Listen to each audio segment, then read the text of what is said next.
William pressed his body against the wall as three masked men circled Isabella's house. Through the window, he saw 8-year-old Amelia playing with her toys, completely unaware, while Henry was 3 states away on the road. The lead attacker kicked in the door, and Isabella screamed. William's heart hammered as he grabbed a rusted pipe from the alley and charged through the splintered doorway, his voice cracking as he yelled, "Let her go!" At the masked man whose hand was already wrapped around Amelia's tiny wrist. The attacker turned, and beneath the mask, William saw something that made his blood freeze. "If you're listening right now, help me prove something wrong. My mother said I wouldn't even reach 10,000 subscribers, but I believe stories like this deserve to be heard. Help me show her that these tales matter. Please like and subscribe to Hell's Angels Tales, and let's keep breathing life into stories that were never meant to stay silent." Enjoy the story. William's breath fogged in the freezing Denver air as he crouched behind the rusted dumpster, watching 3 masked men circle Isabella's apartment like wolves stalking wounded prey. It was 11:47 p.m. on a Tuesday night in late November, and the alley behind the modest brick building on Colfax Avenue was dead silent, except for the crunch of boots on gravel and the distant hum of traffic from the interstate. Through the ground floor window glowing with warm yellow light, he could see 8-year-old Amelia sitting cross-legged on the living room carpet, completely absorbed in building a tower with her colorful blocks, her blonde ponytail bouncing as she hummed a tune William recognized from the Disney movie she'd watched earlier that week. Isabella was in the kitchen washing dishes, her back turned to the front door, completely unaware that 3 armed men were now positioned around her home like a military strike team. Henry was 3 states away in Albuquerque on a club run, and these men knew it. They'd been watching, waiting.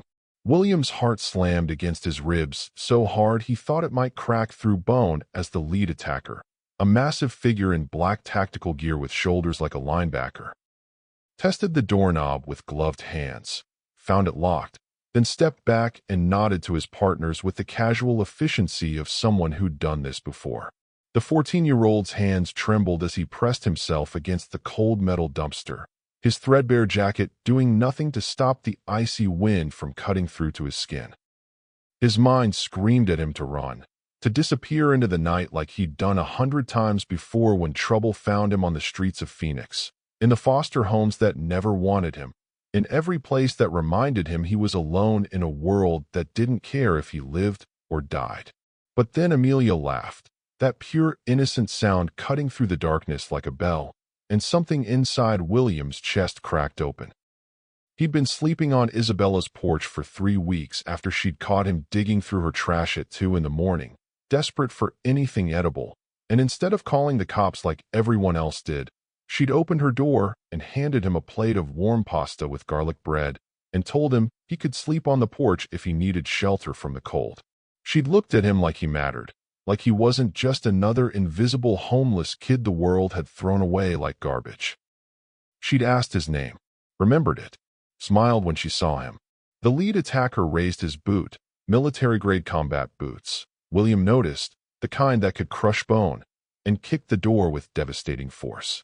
The frames splintered like matchsticks, wood exploding inward with a crack that echoed through the alley, and Isabella's scream pierced the night air. William's body moved before his brain could catch up, his hand closing around a rusted metal pipe lying beside the dumpster, the cold steel heavy and solid in his grip. He sprinted toward the broken doorway, his worn sneakers pounding the wet pavement, adrenaline flooding his system like liquid fire and drowning out the voice in his head that told him he was a scrawny 14-year-old kid running toward 3 grown men who would kill him without a second thought. Inside the apartment, chaos had erupted in the span of heartbeats. The lead attacker had Isabella pinned against the kitchen counter, one gloved hand clamped over her mouth to muffle her screams, while the other pressed something cold and metal against her ribs that William realized with horror was a gun. The second man, lean and quick like a predator, stalked toward Amelia, who stood frozen in the center of the room, her tower of blocks collapsed around her feet, her brown eyes wide with the kind of terror no 8-year-old should ever know. The third attacker was ransacking the living room with methodical violence, throwing cushions off the couch, ripping through drawers, scattering papers and photographs across the floor like he was searching for something specific. "Where is it?" The lead attacker snarled at Isabella, his voice distorted and mechanical through the black ski mask that covered everything except his eyes. Cold blue eyes that held no mercy. "Where'd Henry hide the ledger? Don't make me ask twice." William charged through the splintered door, with chips crunching under his feet, and swung the pipe with everything he had, every ounce of fear and rage and desperation channeled into that single motion. The pipe connected with the second attacker's shoulders just as his hand reached for Amelia's arm, and the impact sent a jarring vibration up William's arms that rattled his teeth. The man roared in pain and spun around, his eyes widening behind the mask when he saw the scrawny teenager with blood-matted hair gripping the pipe like a baseball bat, his chest heaving, his stance defiant despite the tremor in his legs. "Get away from her." William's voice cracked, betraying his 14 years and the terror coursing through his veins, but his stance didn't waver even as his knees threatened to buckle. The attacker he'd hit lunged at him with a growl that sounded more animal than human, and William swung again, this time aiming low and connecting with the man's knee with a sickening crunch that made William's stomach turn. The attacker went down hard, clutching his leg and cursing in words that burned William's ears. But William didn't have time to process what he'd done because the third attacker was rushing him from the side, abandoning his search to eliminate the threat. The impact drove William into the wall with bone-rattling force, stars exploding across his vision as his head cracked against the plaster hard enough to leave a dent. The pipe clattered to the floor, spinning away across the hardwood. A fist slammed into William's ribs, then another, and he tasted copper as blood filled his mouth and ran down his chin. Through the ringing in his ears that sounded like church bells, he heard Isabella screaming his name and Amelia sobbing and hiccuping gasps, and that sound, that broken, terrified sound from the little girl who'd shared her cookies with him last Saturday, gave him strength he didn't know his battered body possessed. William's hand shot out and grabbed a glass vase from the side table, his fingers closing around it just as another punch aimed for his face. He swung the vase with wild desperation and smashed it across his attacker's mask, sending the man stumbling backward with a howl as glass shards embedded in the fabric and blood began seeping through. Subscribe now and comment where you're watching from. This story gets darker. The lead attacker released Isabella with a shove that sent her stumbling against the refrigerator, and he pulled something from his tactical belt. A combat knife with a 7-inch blade that gleamed under the apartment's fluorescent lights like a sliver of death itself. "You just made a big mistake, kid," he growled, his voice dropping to something cold and final as he advanced on William with the predatory patience of someone who knew his prey had nowhere left to run. William's back hit the wall, his ribs screaming in agony with every breath, his vision blurring from the head wound that was now bleeding down his temple and into his left eye. He had no weapon, no training, no chance against a man twice his size and 3 times his weight wielding a blade designed to kill efficiently. His legs shook. His hands were slick with blood, his own or someone else's, he couldn't tell anymore. But between him and that knife stood Amelia, still frozen in the center of the room like a statue, her tear-streaked face a portrait of pure terror, her small hands clutched to her chest. William thought about his mother, dead from an overdose when he was 11. He thought about his younger brother, lost somewhere in the foster system. He thought about all the times he'd run, all the times he'd hidden, all the times he'd chosen survival over everything else because that's what the streets taught you. Look out for yourself because no one else will. But Isabella had looked out for him. She'd given him pasta. She'd smiled at him. She'd made him feel human again. William pushed off the wall, his legs threatening to give out, and charged one more time. He went low, ignoring the knife, ignoring the impossibility of what he was doing, and tackled the attacker around the waist with the desperation of someone who'd already accepted death. They crashed into the coffee table, glass shattering beneath them in an explosion of sharp fragments that bit into William's back. The knife slashed across William's forearm, a line of fire that opened his skin like paper and made him scream, but he didn't let go. He clawed at the mask, bit down on the man's wrist when it came near his face, fought with the desperate savagery of a cornered animal with nothing left to lose. Isabella grabbed her phone from the counter with shaking hands and dialed 911, her voice breaking as she shouted their address to the dispatcher. The third attacker, still nursing his injured knee and the glass embedded in his mask, grabbed her wrist and yanked the phone away. But Isabella had spent years married to a biker. She knew how to fight. She drove her elbow into his throat with precision, and he went down gasping and choking. She scooped up Amelia and ran for the bathroom, slamming the door and dragging the heavy cabinet in front of it, while Amelia buried her face in her mother's shoulder. Outside, sirens wailed in the distance. Someone else in the building must have called the cops when they heard the screaming. The lead attacker heard them too, and he threw William off with brutal force, sending the teenager sliding across the blood-slicked floor until he crashed into the overturned couch. William's vision went white with pain. "We're done here," the lead attacker snapped to his partners, his voice sharp with frustration. "Move out. Now." But before they fled through the shattered door into the November darkness, the lead attacker pulled a spray paint can from his tactical vest and shook it with deliberate slowness. He turned to the wall and wrote across Isabella's living room in dripping crimson letters that ran like blood. "Tell Henry we're coming for what he owes." The three men disappeared into the alley, their boots echoing off the brick walls as red and blue lights flooded the street outside and tires screeched to a halt.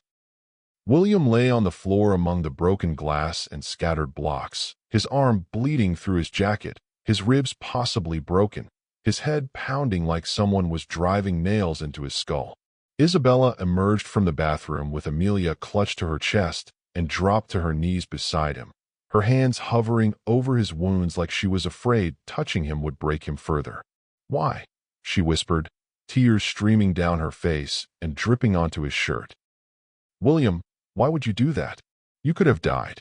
William tried to smile, but winced instead, every muscle in his face protesting. "You gave me pasta," he said simply, his voice barely above a whisper, and then the world tilted sideways as shock finally claimed him and everything went dark. The paramedics arrived 4 minutes later, their boots crunching through the debris as they assessed the scene with professional efficiency. They loaded William onto a stretcher, started in 4, pressed an oxygen mask over his face. Isabella rode in the ambulance with him, holding his uninjured hand while Amelia sat on her lap, the little girl's fingers wrapped tight around William's thumb like she was afraid he'd disappear if she let go. At Denver General Hospital's emergency room, a doctor with kind eyes and steady hands stitched William's forearm with quick, efficient movements while a nurse cleaned the head wound and checked his pupils for signs of concussion.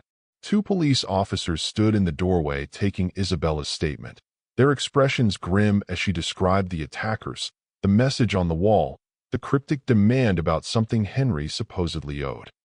One officer, a veteran detective named Carson with gray temples and weary eyes that had seen too much violence, stepped away to make a phone call. When he returned 20 minutes later, his face was tight with concern. He pulled Isabella aside into the hallway, leaving William with the nurses who were now wrapping his ribs. Through the partially open door, William watched Detective Carson show Isabella something on his phone. A photograph that made all the color drain from her face like someone had pulled a plug.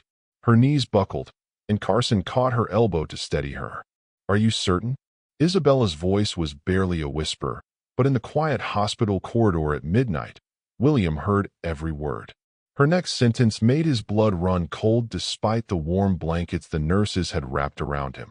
"That's Henry's sergeant-at-arms. That's Marcus." The hospital room smelled of antiseptic and fear. William lay propped against sterile white pillows, his bandaged arm throbbing with every heartbeat, while Isabella sat in the chair beside his bed with Amelia curled in her lap. The little girl had finally stopped crying, but her fingers remained locked around her mother's shirt like a lifeline. The clock on the wall read 1:23 a.m., and through the 4th-floor window, Denver stretched out in a grid of lights that looked deceptively peaceful. Through the door's small window, William could see Detective Carson pacing the hallway, his phone pressed to his ear, his expression darker than the November sky outside. Every few seconds, another police officer or hospital administrator would stop him, speaking in hushed, urgent tones that William couldn't hear but could feel in his bones. Isabella hadn't spoken since they'd brought her back from the hallway 10 minutes ago. Her face was chalk white, her hands trembling as she stroked Amelia's hair with mechanical movements that seemed more habit than comfort. The photograph Detective Carson had shown her might as well have been a death sentence based on the way all life had drained from her features. William's ribs ached with every breath, wrapped tight in bandages that restricted his movement. The stitches in his forearm pulled when he shifted position, a constant reminder of how close that knife had come to severing something vital. His head wound throbbed beneath the gauze, and the doctor had warned him about potential concussion symptoms. But physical pain was nothing compared to the dread settling in his stomach as he watched Isabella's silent breakdown. "Isabella," William said quietly, his voice rough from screaming during the fight. "Who's Marcus?" She flinched like he'd struck her. For a long moment, she didn't answer, just stared at the wall where a faded painting of Colorado mountains hung in a cheap frame. Her chest rose and fell with shallow breaths. When she finally spoke, her voice was barely audible, like she was afraid the walls themselves might be listening. "Henry's best friend. His brother. His sergeant-at-arms in the Denver Hells Angels chapter." She paused, swallowing hard enough that William saw her throat work. "They've known each other 15 years. Marcus was there when Henry first prospected for the club. He was best man at our wedding. He held Amelia when she was born. He's her godfather." William's chest tightened despite the bandages. "And he just tried to kill you." "Not just me," Isabella whispered, her eyes filling with tears that spilled down her cheeks and dripped onto Amelia's blonde hair. "All of us. You, Amelia, anyone who stands between him and freedom. Because of what I'm about to do." The full story came out in broken fragments over the next 20 minutes. Like shattered glass, Isabella was trying to piece back together with bleeding hands. William listened, his 14-year-old mind struggling to process the layers of betrayal and violence spiraling around this family who'd shown him the first kindness he'd known in years. 6 months ago, for members of Henry's club, Marcus among them, had gone rogue. They'd been planning it for weeks, maybe months, keeping it secret from Henry and the other chapter leaders. The target was a rival gang's drug shipment coming through Boulder, worth $500,000 on the street. Easy money, a big score. But the intelligence they'd gotten from a corrupt DEA informant was bad. Dead wrong. They'd hit the wrong house on the wrong night. A family of 4. Nathan and Rebecca Torres, and their 2 children, a 6-year-old boy named Felix and a 4-year-old girl named Sophia, had been inside watching a movie when Marcus and 3 other bikers kicked in their door at 2 a.m. The father tried to protect his family. Marcus shot him first, then the mother when she wouldn't stop screaming. The children had been collateral damage, witnesses who couldn't be left alive. For bodies, for coffins, for graves in a Boulder cemetery that Henry had visited in secret, sick with guilt and rage. Henry had found out 3 days after the massacre when Marcus came to him at midnight, drunk on whiskey and drowning in guilt, confessing everything in broken sobs. Marcus had expected sympathy, or at least understanding. Brotherhood above all else. What happens in the club stays in the club. But Henry had 2 children's faces burned into his mind, and he couldn't unsee them. He'd faced an impossible choice: protect his brothers and become complicit in the murder of children, or break the most sacred rule of the Brotherhood. You never, ever turn on your own and send them to prison for life. He'd chosen his conscience over his colors. Henry went to the FBI 2 days later, Isabella said, her voice cracking like thin ice. He gave them everything: names, evidence, locations of the weapons they used, details about how they'd planned it. But the FBI said anonymous tips weren't enough for murder charges this serious. They needed a witness who could testify in court under oath. Someone who could confirm Henry's information and make the charges stick. You, Williams said. Isabella nodded, fresh tears streaming down her face. I'd overheard Marcus and the others at our house a week after the killings, sitting in our living room drinking beer like nothing had happened, planning their alibis, getting their story straight. They didn't know I was in the hallway. I recorded the whole conversation on my phone without them knowing. 23 minutes of them laughing about how the cops had no leads, how they'd cleaned the guns, how the Torres family was just collateral damage in the wrong place. Her voice broke completely on those last words, and she pressed her fist against her mouth to stifle a sob. Amelia stirred slightly, but didn't wake. The FBI said my recording, combined with Henry's testimony and the physical evidence, would guarantee convictions. Murder in the first degree, 4 counts each. Life sentences without possibility of parole for all 4 of them. The trial was scheduled to begin in 10 days at the federal courthouse in downtown Denver. Isabella was the prosecution's star witness, the linchpin that would send 4 Hell's Angels to prison for the rest of their lives. And Marcus knew it. When the other club members found out Henry had turned on his own brothers, the Denver chapter exploded. Isabella continued, her voice steadier now, like she was relieved to finally share the burden. Half of them, maybe 30 bikers, sided with Marcus. They see Henry as a traitor who violated the code, who chose outsiders over brotherhood. They think Marcus should get a pass because he's one of them. And the other half, William asked, though he could guess, they think Marcus dishonored the club by killing innocent children. They see him as a rabid dog who needs to be put down before he destroys everything the club stands for. The Denver chapter is tearing itself apart. There have been fights. 2 bikers are in the ICU. Someone torched Marcus's garage. Someone else slashed the tires on Henry's truck. And we're caught in the middle of a war we didn't start. William's mind raced, trying to process the layers of betrayal and violence spiraling outward like ripples from a stone thrown into dark water. Does Henry know Marcus came after you tonight? I called him from the ambulance while you were unconscious. He was in Albuquerque on legitimate club business, a regional meeting with chapters from 3 states. He said he'd leave immediately, but that's an 8-hour drive even if he speeds. Isabella checked her phone, her face tightening with fresh worry. He left Albuquerque at midnight. He should have called by now to tell me where he is. He's not answering his phone. A nurse entered to check William's vitals, her movements efficient but gentle. She was young, probably late 20s, with kind eyes that reminded William of a social worker who'd once tried to help him. As she adjusted his 4-drip and made notes on her tablet, William caught her stealing glances at Isabella's tear-stained face and Amelia's sleeping form. You folks doing okay? The nurse asked softly. Can I get you anything? Coffee? Water? We're fine, Isabella lied. Thank you. The nurse left with a sympathetic smile that said she knew they were anything but fine. Detective Carson finally came into the room, his expression grim, his jaw tight with tension. He closed the door behind him and pulled up a second chair, sitting down heavily like the weight of the world was pressing on his shoulders.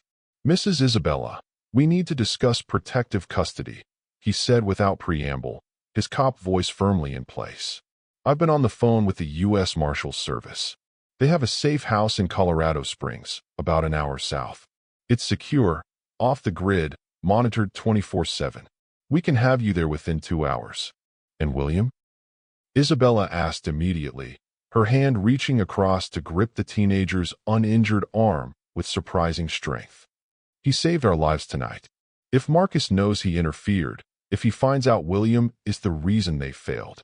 He's not family, ma'am, Carson said, though his tone was apologetic. The safe house is only authorized for witnesses and immediate relatives. Federal protocols. I can arrange for him to go back into the foster system with enhanced security measures, maybe place him in a different city. No, Isabella said flatly, her voice carrying a steel William hadn't heard before. William stays with us, or we stay here. I'm not negotiable on this, detective.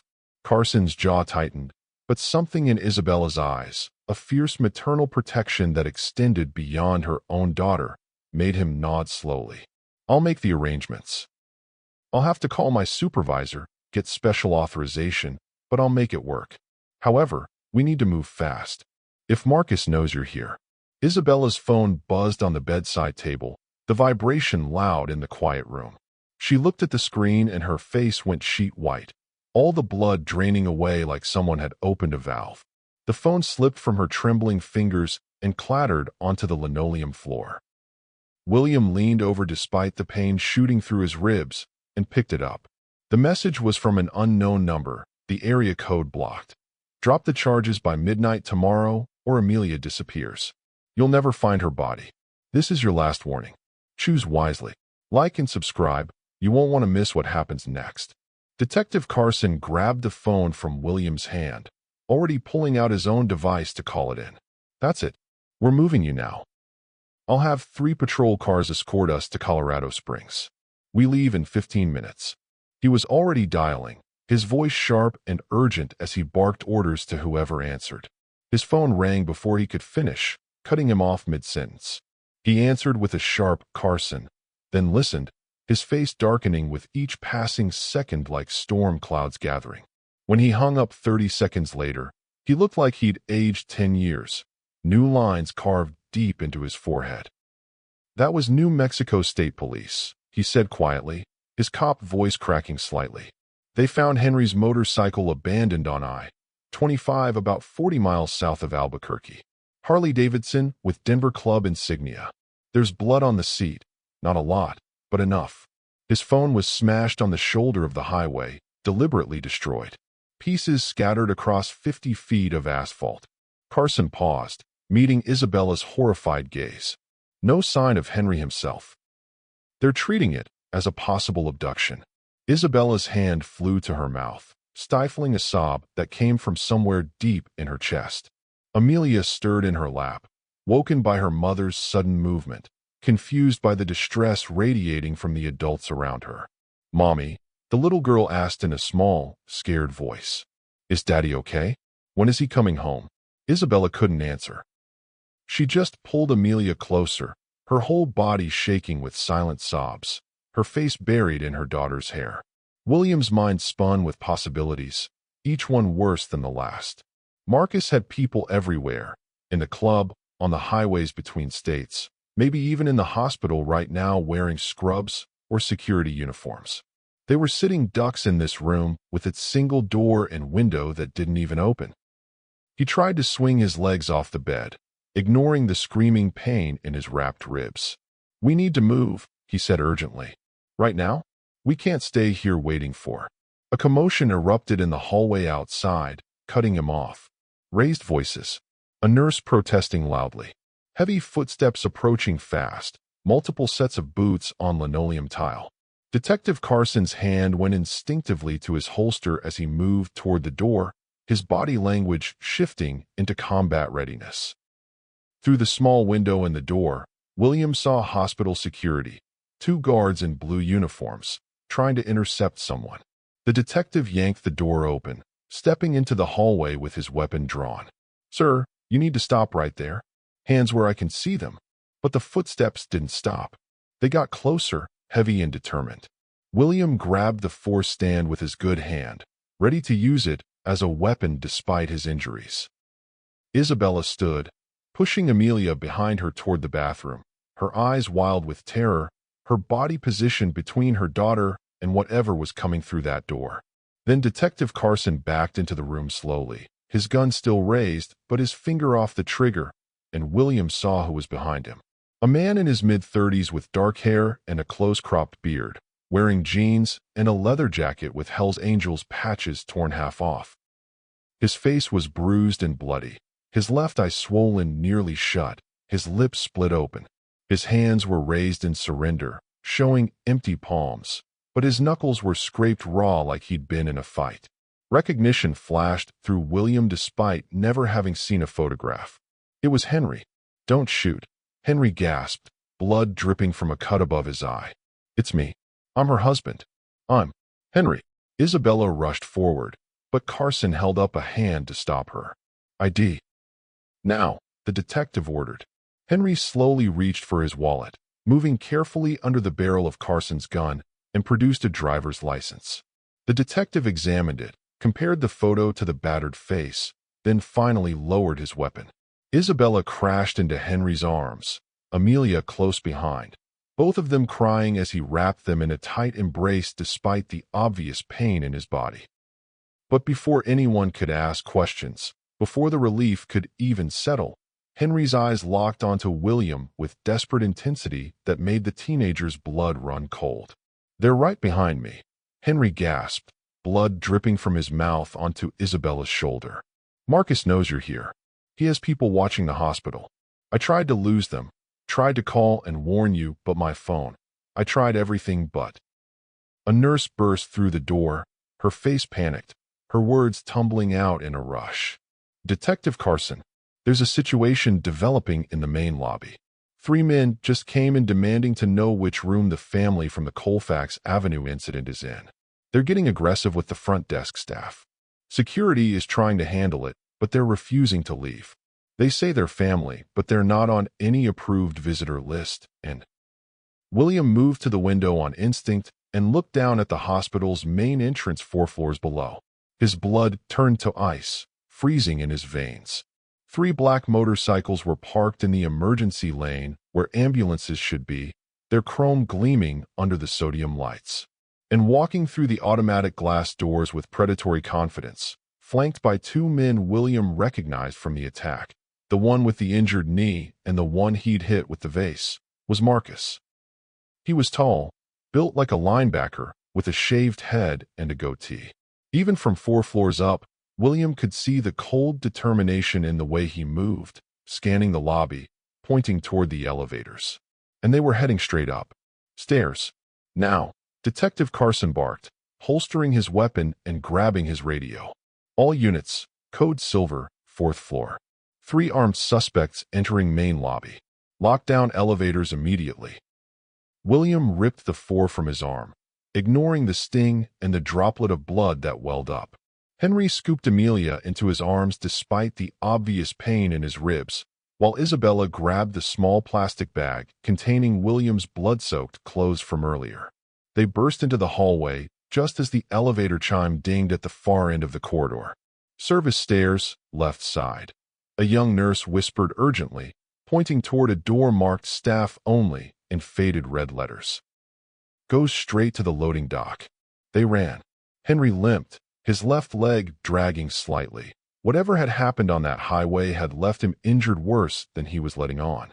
William's wrapped ribs screamed with every step, but fear was a powerful anesthetic. Behind them, voices echoed from the elevator bay. Marcus's voice, deep and commanding. 4th floor. Room 447. "Let's go." The stairwell was concrete and cold, their footsteps echoing like gunshots. Amelia whimpered against Henry's shoulder, and Isabella pressed her hand gently over her daughter's mouth. "Show, baby. We're playing hide and seek. Stay quiet for mommy." Detective Carson led them down 4 flights, his radio crackling with updates. "Suspects on 4th floor, security engaging. They're armed, officers responding." They burst through the loading dock exit into the freezing November air. A hospital laundry truck idled nearby, its driver smoking a cigarette and scrolling through his phone. Carson flashed his badge. "Police emergency. I need your vehicle."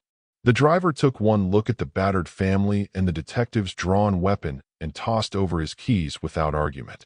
"It's all yours, man." They piled into the truck, Henry and Isabella in the back among bags of soiled linens, William in the passenger seat, Amelia on her mother's lap. Carson gunned the engine and they lurched forward, tires squealing on wet pavement as they rounded the corner onto Spear Boulevard. Through the side mirror, William saw Marcus burst through the loading dock door, his face twisted with rage. He pointed at the departing truck, shouting orders to his men. One of them ran toward the parked motorcycles. "They're following us," William said, his voice tight. Carson's jaw clenched. He grabbed his radio. "This is Detective Carson, badge 2847. I need immediate assistance. U.S. Marshal contact for witness protection. Federal case, urgent threat level." The response came back in less than 30 seconds. "Patching you through to Marshal Torres now." A new voice crackled over the radio, calm and professional. "This is U.S. Marshal Agent Victor Torres. Detective, what's your situation?" 3 hostile subjects pursuing federal witness and family. Currently mobile, heading south on Spear. Need immediate secure location. Copy that. I'm 20 minutes from your location. There's a safe house in Colorado Springs. Secure facility, off-grid. But we need to lose your tail first. Take I-25 south, exit at County Line Road. There's an abandoned warehouse district. I'll meet you there, and we'll transfer to my vehicle. Henry shifted in the back, his voice strained. Torres? Victor Torres? Short guy, scar on his left hand. That's him, the radio confirmed. Something flickered across Henry's battered face. Recognition, maybe concern, but before he could speak, headlights flooded the truck's cabin. A motorcycle pulled alongside them, the rider's face hidden behind a dark helmet. He reached into his jacket. Gun, William shouted. Carson swerved hard right, clipping a parked car. The motorcycle wobbled but recovered. The rider pulled out what looked like a phone, not a weapon, and took a photo before dropping back and disappearing into traffic. They're tracking us, Isabella said, her voice hollow. They just photographed the vehicle. Carson made 3 rapid turns through residential neighborhoods, checking mirrors constantly. No headlights followed. After 15 minutes of evasive driving, he pulled into the warehouse district Torres had mentioned, a graveyard of industrial buildings with broken windows and graffiti-covered walls. A black SUV with government plates sat waiting, engine running. Marshal Torres stepped out. Exactly as Henry had described, maybe 5'7", with a distinctive scar across his left hand. He wore tactical gear and carried himself with military precision. Let's move. Transfer now, Torres ordered, opening the SUV's doors. They climbed out of the laundry truck, Amelia still clutching Henry's neck. As they approached the SUV, Torres's eyes landed on William. The kid's not part of the protected party, he said flatly. He'll need to. He comes with us, Isabella interrupted, her voice steel. He saved our lives. If we're in danger, so is he. Torres's expression hardened. Ma'am, I have protocols. The safe house is authorized for witness and immediate family only. The kid complicates. The kid has a name, Henry said quietly, limping forward. His voice carried the weight of someone used to being obeyed. It's William. And my wife's right. He's with us, or we're not going anywhere. Torres and Henry locked eyes for a long moment. William noticed Henry's hand drift subtly toward his belt, where a knife handle protruded. Old instincts. Torres noticed too and raised his hand slightly. Fine, Torres said finally. But this goes in my report. Let's go before they triangulate our position. The SUV's interior smelled like leather and gun oil. Torres drove fast but smooth, taking back roads that wound through darkness. Amelia finally fell asleep around 3 a.m., exhausted from terror. Isabella held her daughter with one arm and kept her other hand on William's shoulder, like she was afraid he might disappear. Henry sat in the front passenger seat, and William noticed him studying Torres with subtle intensity. There was history there, something unspoken. Didn't expect to see you on this case, Torres, Henry said quietly.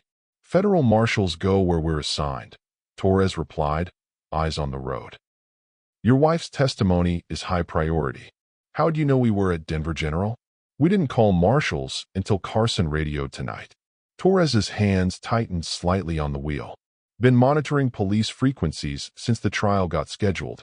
Standard procedure for witness protection cases. It was a reasonable answer. But something about Torres's tone made William's instincts prickle. They arrived at the Colorado Springs safe house just before dawn. It was a modest ranch-style home in a quiet suburb, identical to every other house on the street. Deliberately forgettable. Torres did a security sweep while they waited in the vehicle, then ushered them inside. The house was clean but impersonal. Generic furniture, bare walls, no family photos. There were 3 bedrooms, a stocked kitchen, and reinforced doors with multiple deadbolts. Torres showed them the panic room hidden behind a bookshelf in the master bedroom. You're secure here, he said. I'll be in the attached garage monitoring surveillance. Don't leave the house for any reason. Trial's in 9 days. After you testify, you can relocate permanently if needed. Subscribe and like now. This family's nightmare is far from over. Isabella put Amelia to bed in the smallest bedroom. Henry collapsed onto the couch, finally allowing himself to show pain.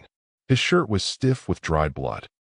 William helped him remove the jacket, revealing bruises that covered his torso like a violent painting. "What happened on the highway?" William asked quietly. "Marcus's guys ambushed me at a rest stop outside Albuquerque," Henry said, wincing as Isabella brought ice packs. "3 of them. Beat me pretty bad, took my phone, threw me in a van. I managed to break free when they stopped for gas. Stole a truck from the gas station and drove straight here." "How'd they know where you'd be?" Isabella asked. Henry's expression darkened. "Only 5 people knew I was at that meeting. All club members I thought I could trust." The implication hung in the air like smoke. The betrayal went deeper than Marcus. William volunteered to take the couch, insisting Henry and Isabella take the second bedroom. But sleep wouldn't come. His mind spun with questions. Around 2:45 a.m., he heard something, a quiet electronic beep from the garage where Torres was supposedly monitoring surveillance. William crept to the door and pressed his ear against it. Torres was on the phone, his voice low but audible. "Yeah, I've got them secured. Colorado Springs, the Maple Street location." "No, the detective left an hour ago. Just the family and the kid." "Okay, I'll confirm coordinates in the morning." William's blood ran cold. Who was Torres confirming coordinates with?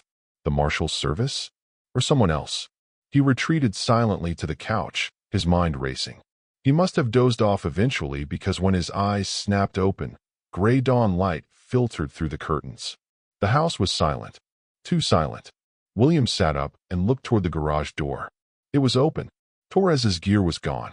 The surveillance monitors were dark, powered off. He moved to the window and looked outside. Torres's SUV was gone, and in its place, parked across the street with engines idling, sat 2 black vehicles. As William watched, the driver's door of the first vehicle opened, and Marcus stepped out into the morning light, a gun visible in his waistband.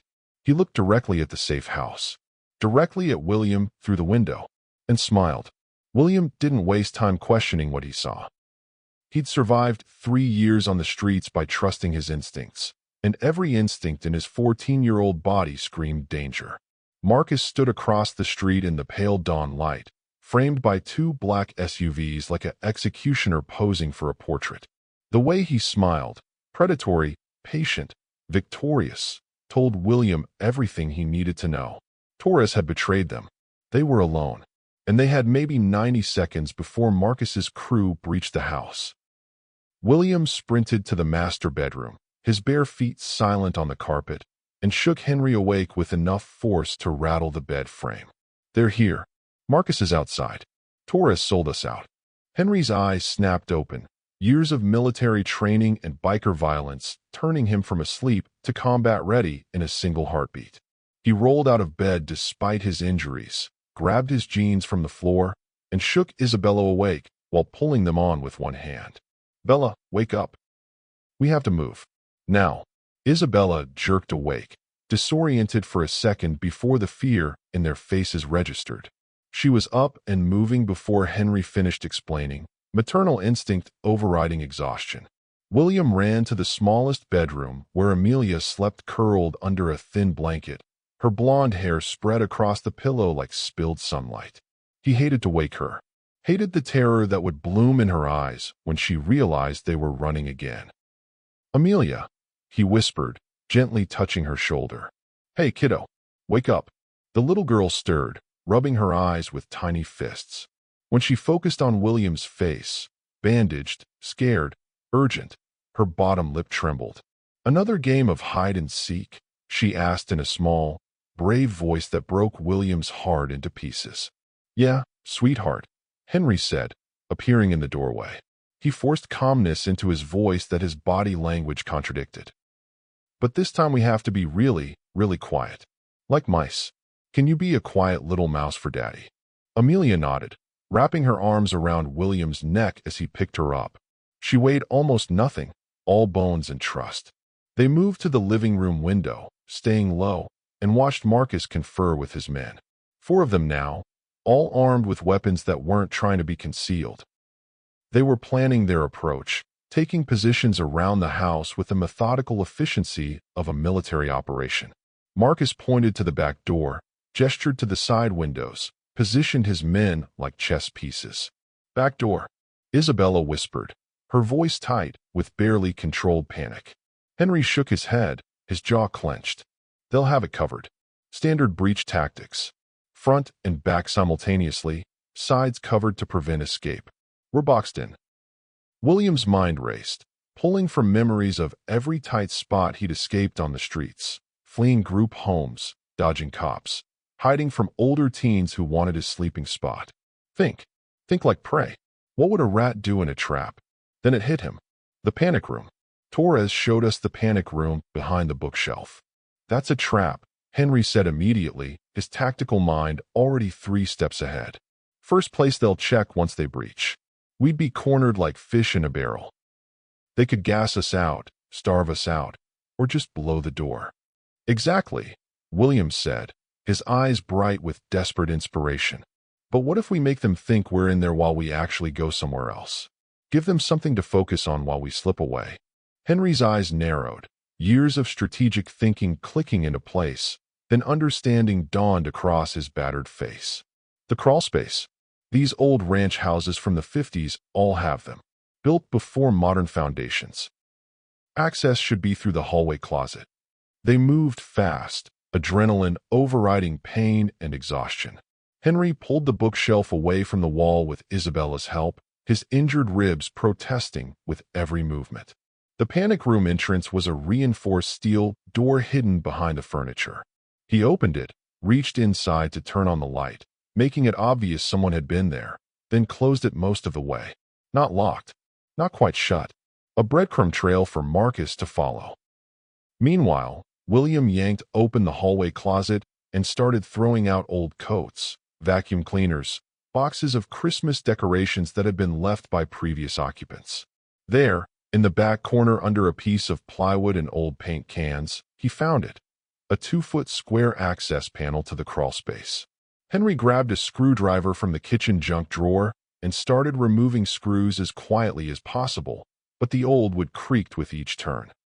Sweat beaded on his forehead despite the cold morning air. His hands shook slightly. From pain or fear, William couldn't tell. The sound of breaking glass shattered the morning silence like a gunshot. Marcus's men were coming in through the front window. "No more time. Go, go, go," Henry whispered urgently, yanking the access panel free. Isabella went first, sliding into the crawlspace on her stomach with Amelia clutched to her chest. The opening was barely big enough for an adult. Amelia whimpered as the darkness swallowed them, but Isabella shushed her gently. William followed, squeezing through the tight opening, his bandaged ribs screaming in protest. The stitches in his forearm pulled against the wood, and he felt something warm. Blood, probably, but there was no time to check. Henry came last, his broader shoulders barely fitting through the opening. He pulled himself through with his arms, dragging the paint cans back over the entrance just as heavy footsteps thundered through the living room directly above them. The plywood settled back into place, plunging them into near-total darkness. The crawlspace was a nightmare. Dark, cold, and barely 3 feet high. It forced them to crawl on their bellies through damp earth and debris. Pink insulation hung from the floor joists above them like diseased flesh, and the smell of mold and rodent droppings filled William's nose.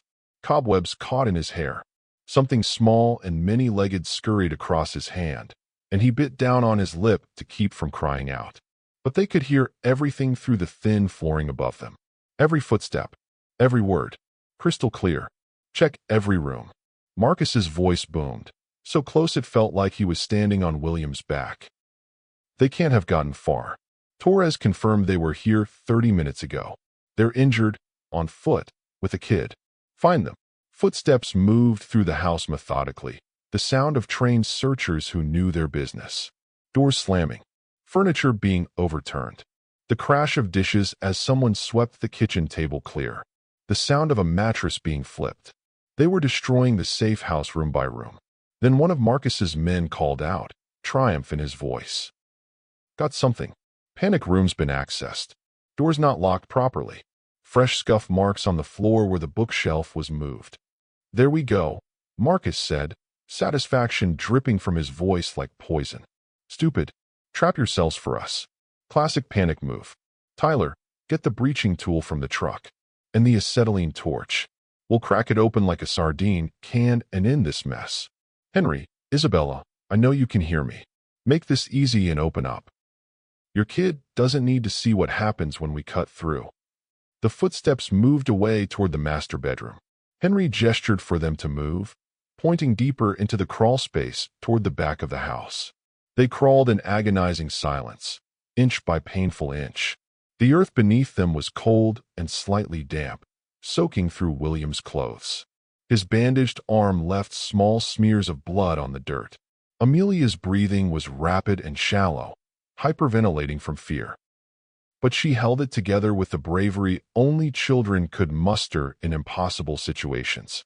Isabella kept one hand on her daughter's back, rubbing small circles, the other on William's ankle, maintaining contact so they wouldn't get separated in the darkness. The crawlspace led under the attached garage, and Henry had spotted a foundation vent that opened to the outside when Torres first showed them the house during the security walkthrough. If they could reach it, they could slip out while Marcus's crew was focused on breaching the panic room. Above them, something metallic crashed against the panic room door with the sound of thunder. Once, twice, Marcus cursing with creative profanity that would have made a sailor blush. They reached the foundation vent after what felt like hours, but was probably only 5 minutes. Henry used the screwdriver to remove the screws holding the vent cover in place, working as fast as he dared. The first screw came free easily. The second stuck but yielded after a few extra turns. The third screw was rusted solid, corroded by years of moisture. Wouldn't budge no matter how hard Henry pushed. Like and subscribe. William's survival skills are the only thing keeping them alive.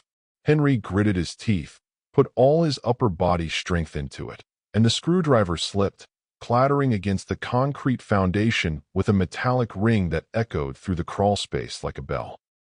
The sounds above them stopped. Complete silence. Then, what was that? One of Marcus's men said. Crawlspace, another replied, his voice sharp with realization. They're under the damn house. Check it. Now, footsteps moved fast toward the hallway, toward the closet, toward the access panel they'd crawled through minutes earlier.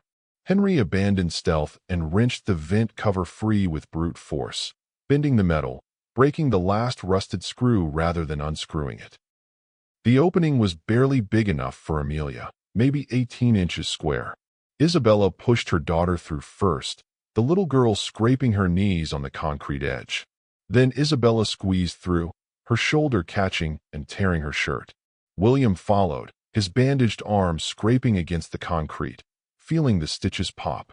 Henry came last, his broader shoulders barely fitting. He had to exhale completely, make himself as small as possible, and for a terrifying second William thought he was stuck. But Henry twisted sideways and pulled himself through with his arms, emerging into the backyard just as they heard the crawlspace access panel being ripped open inside. They were here, tracks in the dirt. Moving toward the back, a voice shouted from inside the crawlspace. They emerged in the backyard of the safe house's neighbor. A modest home with children's toys scattered across brown November grass, and an old Ford pickup truck parked in the driveway. No time to run. The street would be visible, exposed. Marcus would have men watching. Henry tried the truck's door, locked. But the bed cover, one of those soft tonneau covers, was loose on one side, not properly secured to the rail. In, he whispered urgently. Now. They climbed into the truck bed, trying not to rock the vehicle on its suspension. The bed smelled like motor oil and old fast food. Henry pulled the cover over them, sealing them in darkness just as Marcus's men burst into the backyard. Through a small gap where the cover didn't quite seal, William watched 2 armed bikers scan the area, weapons drawn. They were young, maybe mid-20s, both with the lean, dangerous look of men who'd done hard time. One had a teardrop tattoo under his left eye. Nothing out here. One called back toward the house. Maybe it was just an animal in the crawlspace. Rats or possums. Check the neighbors' yards anyway, Marcus ordered from inside, his voice carrying through the morning air. Every single one. Look in cars, sheds, doghouses. They're bleeding and exhausted. They can't have gotten far on foot. They held their breath. William's heart hammered so loud he was certain they could hear it. Seconds stretched into minutes. One of Marcus's men walked right past the truck, so close William could smell his cigarette smoke and see the Hells Angels insignia tattooed on his neck, a winged death's head. The man paused right next to the truck bed, pulling out his phone, checking something on the screen. 20 seconds. 30. An eternity. Then he walked on, disappearing around the side of the house. After what felt like hours, but was probably 20 minutes, they heard Marcus's voice again, frustrated and barely containing rage. They slipped out somehow. Crafty bastards. Fan out. Check the whole neighborhood block by block. They're on foot, injured, with a kid. They can't move fast. Someone's seen them. Knock on doors. Flash money if you have to. Find them. Motorcycle engines roared to life, the thunder of Harley-Davidsons splitting the morning quiet.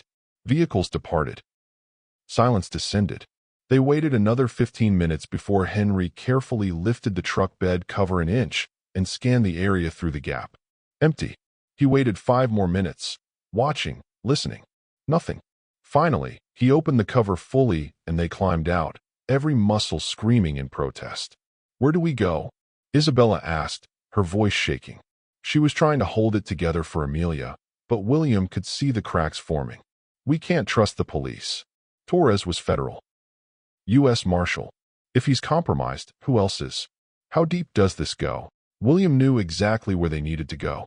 Back to the place he'd survived before Isabella found him. I know a place. South Denver, near Evans Avenue.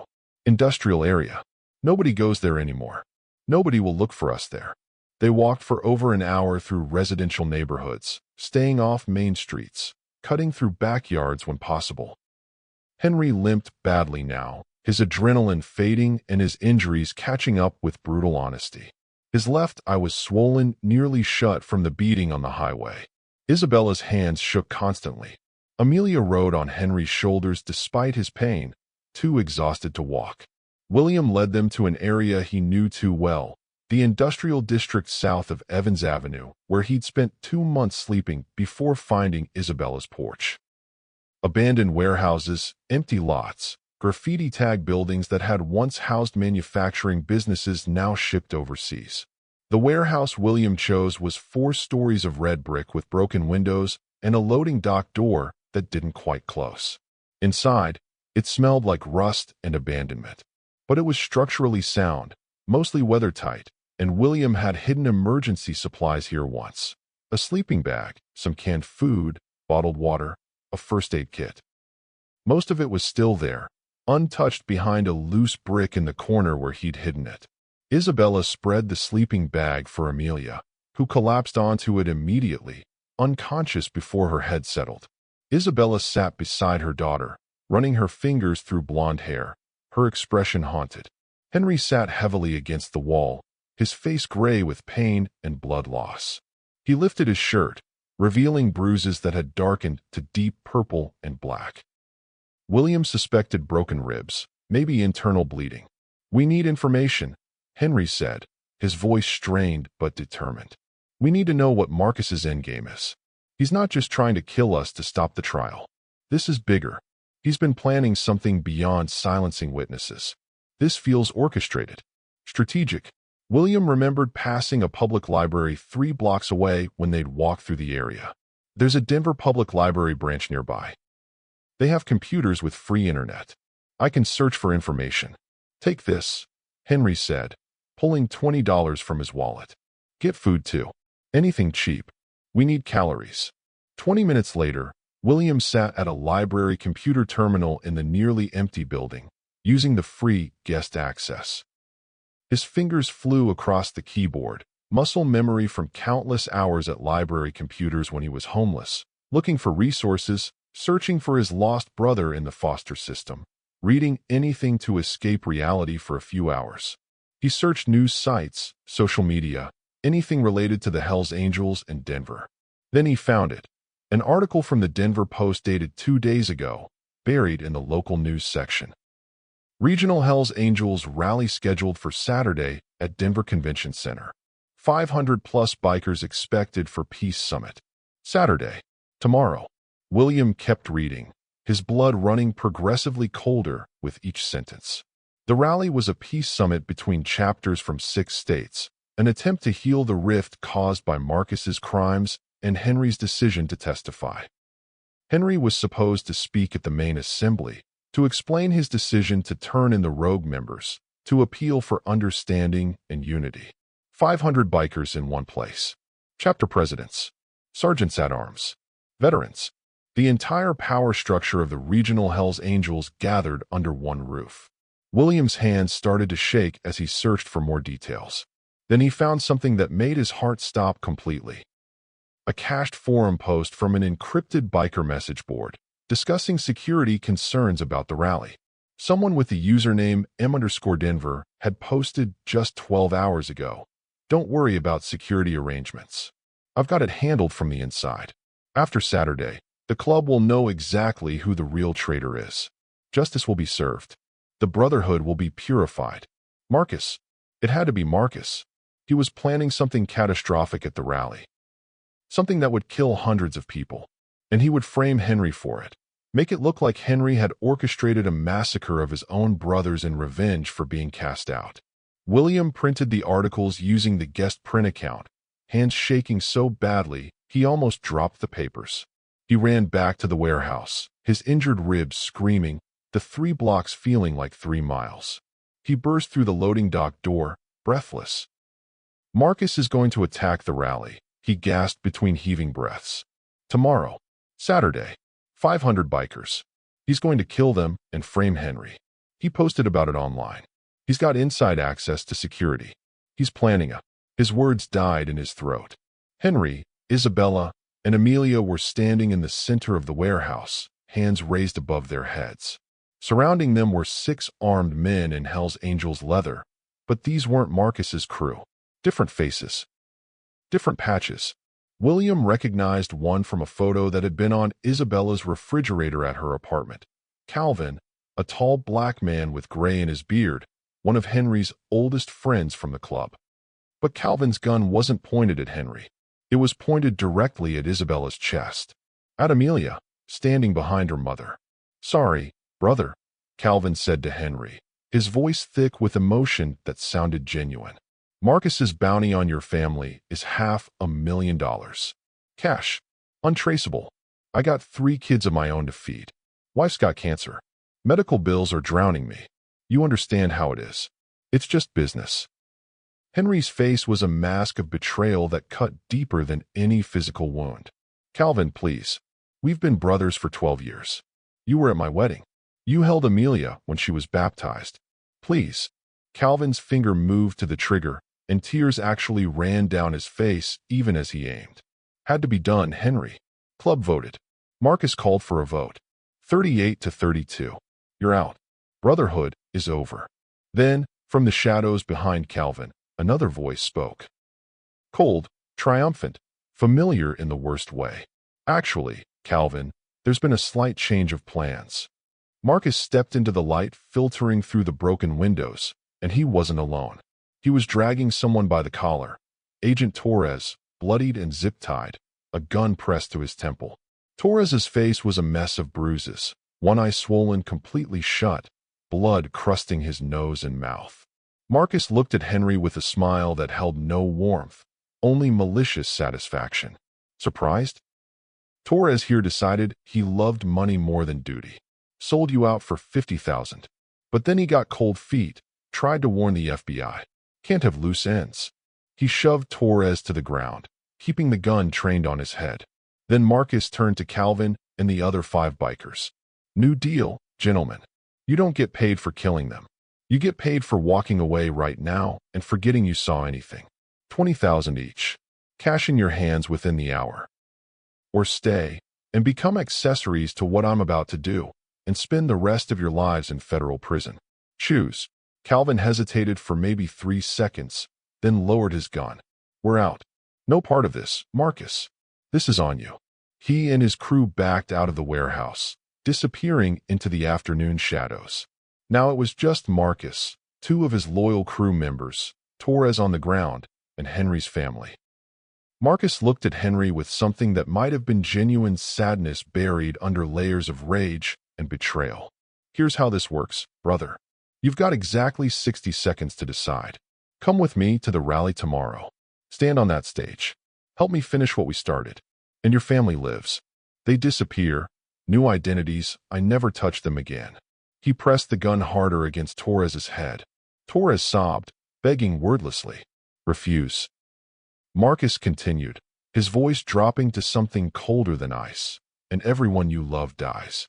Starting with this rat, then your pretty wife, then that innocent little girl who calls me Uncle Marcus, then the homeless kid who thinks he's a fucking hero. Marcus pulled out his phone with his free hand and set a timer. The display glowed in the warehouse dimness. 60 seconds, Henry. Choose wisely. Your family's lives, or 500 brothers die tomorrow at the convention center when the bombs I've planted detonate. Clock's ticking. The timer started counting down. 59, 58, 57. Henry looked at Isabella, at Amelia, at William, at the gun pressed to Torres's head, at Marcus's face, hard as stone. 55, 54, 53. The timer ticked down. 52, 51, 50. Henry's hands trembled. 49 seconds to choose between condemning 500 men to death or watching his family executed in front of him. There was no right answer. No heroic solution. Just impossible choices and blood.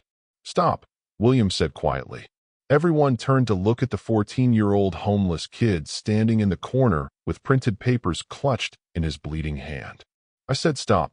William's voice cracked, but carried authority born from desperation. Marcus, you're not going to kill them. And Henry's not going to help you. Because if either of those things happen, these forum posts I just printed, where you detailed your entire plan under the username M_Denver, go straight to the FBI, the ATF, and every news station in Colorado. Marcus's face darkened. You're bluffing, kid. Am I? William held up the papers. You posted 12 hours ago about having inside security access. You mentioned purifying the Brotherhood and justice being served after Saturday. That's premeditation, conspiracy, domestic terrorism. Even if you kill us all right here, I sent copies to 3 different email addresses on delayed send. If I don't cancel them in. He glanced at an imaginary watch. 6 hours, they auto-send. You kill us, you hang yourself. It was a complete lie. William had barely figured out how to print at the library, let alone set up delayed emails. But his voice didn't waver, and his eyes held Marcus's without flinching. Marcus's jaw clenched. The gun trembled slightly against Torres's head. You're a street kid. You don't know how to. I lived in libraries for 2 years, William interrupted. I know computers better than I know people. Try me. The warehouse fell silent except for the timer. 38, 37, 36. Henry spoke, his voice steady despite everything. Marcus, brother, this isn't who you are. The man I knew for 15 years wouldn't massacre innocent people. The man who taught me to ride, who was there when Amelia was born, he's still in there. This path ends with you in a supermax prison or dead. There's still time to stop this. Those kids in Boulder had time too, Marcus said, his voice breaking slightly. But we didn't give it to them. I see their faces every night, Henry. Every single night. The FBI is going to put me away for life anyway. At least this way, I take the traitors with me. There's no honor in more death, Isabella said softly, stepping forward despite the guns pointed at her. Those children's parents would tell you the same thing if they could. This doesn't fix what happened. It just creates more families with empty chairs at dinner. More kids without fathers. More wives without husbands. 25, 24, 23. Marcus's hand shook violently now. For a moment, William saw something flicker across his face. Doubt, guilt, exhaustion. The mask was cracking. Marcus. Amelia's small voice cut through the tension. The 8-year-old stepped out from behind her mother, her eyes wide but fearless. You gave me a teddy bear for my birthday. You said you'd always protect me. You promised. Marcus's face crumpled. The gun dropped slightly. I'm sorry, little one. I'm so sorry. Then stop. William said, stepping forward again. Because I'm not watching another family die. Isabella gave me food when I was starving. She saw me when I was invisible. Amelia shared her cookies with me. Henry's trying to do the right thing in a world that punishes people for having a conscience. If you want to kill them, you go through me first. Like and subscribe. This homeless kid is about to save everyone. William stood 3 feet from Marcus now, a 14-year-old kid with bandaged arms and broken ribs facing down a man twice his size holding a loaded gun. You were a kid once, William said quietly. Someone probably helped you, gave you a chance, saw something in you worth saving. Don't become the person who takes that away from others. You're better than this. I know you are. Henry knows it. Even after everything, he still calls you brother. Marcus's eyes met Henry's across the warehouse. Years of brotherhood, of shared struggles and victories, of loyalty that had been shattered but not completely destroyed. I'm tired, Henry, Marcus whispered. I'm so damn tired of running, of being angry, of seeing those kids' faces. Then stop running, Henry said. Help us stop this. Save those 500 men. You'll still go to prison, probably for a long time. But you'll go knowing you prevented a massacre. That counts for something. It has to count for something. The timer hit 0. It buzzed in Marcus's hand. For 10 seconds that felt like 10 years, nobody moved. Then Marcus lowered the gun completely and sank to his knees. The weapon clattered to the concrete floor. Convention Center, he whispered, tears streaming down his face. Main Assembly Hall. For devices wired to the electrical system under the stage. Remote detonator. I was going to trigger them during Henry's speech. God forgive me. God forgive me. Henry grabbed Marcus's phone and dialed 911, providing information to the dispatcher with military precision. Location, number of devices, type of explosives, exact placement. Within minutes, sirens wailed in the distance. Marcus's 2 crew members exchanged glances, then carefully set down their weapons and raised their hands. They were done fighting too. Torres, still zip-tied on the floor, wept with relief. The FBI bomb squad cleared the Denver Convention Center 4 hours later, finding exactly what Marcus described. For sophisticated devices, enough explosives to collapse the main assembly hall and kill everyone inside. The squad commander called it the closest we've come to a domestic terrorist attack in Colorado history. The rally was postponed, but eventually held 2 weeks later with 612 bikers in attendance, the largest turnout in the Denver chapter's history. Henry spoke about redemption, about choosing conscience over convenience, about how true brotherhood meant holding each other accountable. He received a standing ovation that lasted 5 minutes. Marcus pleaded guilty to conspiracy and attempted mass murder, but the federal prosecutor, acknowledging his cooperation and the 500-plus lives saved, recommended a reduced sentence. The judge sentenced him to 15 years with possibility of parole after 10. Your actions in that warehouse, the judge said during sentencing, prove there's still humanity in you worth saving. The 4 men responsible for the Boulder murders received life without parole. Torres lost his badge but avoided prison in exchange for testimony about corruption in the Marshals Service. Calvin and the other bikers who'd confronted them in the warehouse were questioned but ultimately not charged. They'd walked away before any violence occurred. Isabella testified at all the trials with courage that made national news. The prosecution called her the hero who'd risked everything for justice. Henry was pardoned by the governor for his role in stopping the bombing and granted immunity from any club-related charges. The Denver Hells Angels chapter formally expelled the rogue faction and voted Henry as their new president. He accepted on the condition that the club refocus on charity work and community service. 3 months later, William stood in family court in a suit Isabella had bought him, his first suit ever. Judge Patricia Martinez reviewed the adoption papers with a warm smile. William, she said, do you understand that this adoption makes Henry and Isabella your legal parents? That Amelia becomes your legal sister? That you'll have all the rights and responsibilities of their biological child? William nodded, unable to speak past the lump in his throat. Then by the power vested in me by the state of Colorado, I hereby grant this adoption. Congratulations to the entire family. Isabella cried. Henry's hand rested on William's shoulder, steady and proud. Amelia bounced on her toes and whispered loudly, "Now you're really my brother. Forever." They moved to a house in suburban Littleton with a fenced yard, 3 bedrooms, and a golden retriever puppy, Amelia, named Justice. William enrolled in Littleton High School as a freshman. Despite missing 3 years of formal education, he threw himself into learning with fierce determination. He made the soccer team, joined the computer club, and finished his first semester with straight B's and 1A in English. His teacher said his essay about survival and family was the most powerful thing she'd read in 20 years of teaching. Henry transformed the Denver chapter. They started a youth mentorship program for at-risk kids. They organized charity rides that raised money for domestic violence shelters.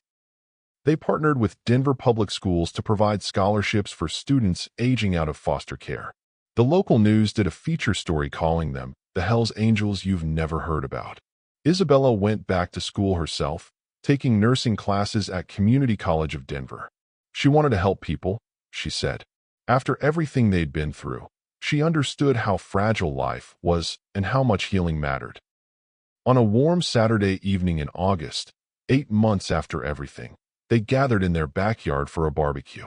Henry manned the grill, flipping burgers with exaggerated chef's flair that made Amelia giggle. Isabella brought out potato salad and lemonade. William threw a tennis ball for Justice, who bounded after it with puppy enthusiasm. Detective Carson stopped by with his family, his wife, and 2 teenage daughters. He'd stayed in touch, checking on them regularly, becoming something like an uncle to William. Torres sent a letter from Arizona, where he'd started working as a security consultant. He apologized again, explained he was in therapy, said he thought about them often. Even Marcus wrote from federal prison. The letter was brief but sincere. "Thank you for saving me from myself. I'm taking classes, working with the chaplain, trying to become someone those Boulder kids' parents might someday forgive. Tell William he's the bravest person I've ever met. Tell him I'm trying to be brave too." As the sun set over the Rocky Mountains, painting the sky in oranges and purples, William sat on the back porch steps watching his family. Henry laughed at something Carson said. Isabella hugged her daughters close. Amelia taught Carson's girls a complicated clapping game. Justice sprawled across William's feet, exhausted and content. William felt something he'd never felt before, something he didn't have words for until Isabella sat down beside him and put her arm around his shoulders. "You okay, sweetheart?" she asked. William nodded, smiling. "Yeah, I'm home." Isabella kissed the top of his head. "Yes, you are. Forever." The evening air smelled like charcoal and cut grass. Laughter echoed across the yard. Inside the house, William's soccer trophy sat on the mantel next to Amelia's school art project and a family photo taken at the adoption hearing. For people who'd been strangers less than a year ago, now bound together by something stronger than blood, they'd all been broken in different ways. They'd all faced darkness that should have destroyed them, but they'd survived. Together. And that made all the difference.